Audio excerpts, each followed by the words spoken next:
At age 16, Rosalind Franklin decided she would become a scientist.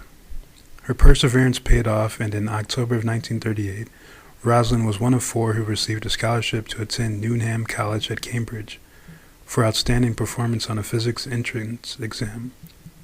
In 1941, she completed her BA. In 1942, Rosalind pursued a PhD in England, working to uncover the microstructures of coals and carbon compounds. Rosalind was the first to measure these microstructures, which made it possible to classify different coals based on their properties. Wanting to get out of London, Aaryn Will helped Rosalind land a job in Jacques Morin's lab in Paris, where she became a director of research group and learned to use X-ray crystallography to study carbon molecules. In Paris, Rosalind observed two different types of carbons upon heating: a form of non-graphitizing carbon that has low density, large fine pores, and is very hard, and a form that converts readily into graphite. Rosalind enjoyed the convivial atmosphere at Morin's lab, where she was welcome as a woman and respected for her work. In 1950, Rosalind moved back to London. During the 1940s, a shift was occurring in scientific research. After World War II, scientific pursuits in chemistry, physics, and nuclear fission were waning. The scientific basis of heredity was the hottest topic in science. In 1950, Rosalind accepted a 3-year fellowship to work in John T. Randall's biophysics lab at King's College in London. On day one, Rosalind upset Maurice Wilkins, who wanted to work with her to investigate DNA using X-ray crystallography, but due to miscommunication, never got a chance. Rosalind believed that only her and graduate student Raymond Gosling would work together investigating DNA. While at King's, Raymond was Rosalind's closest colleague. The environment at King's was sexist, hostile, and scientists at King's did whatever it took to uncover the nature of DNA. Photo 51 was taken on May 1st, 1952 by Rosalind. The image clearly showed that the B form of DNA was a double helix.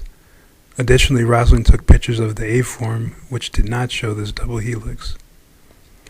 Instead of publishing a report of her findings on the B form, Rosalind continued deciphering the A form image to see if DNA truly was a double helix. An occurrence of random fate brought James Watson to King's College in January of 1953, who glimpsed an image of photo 51 from Maurice Wilkins and built a model of DNA.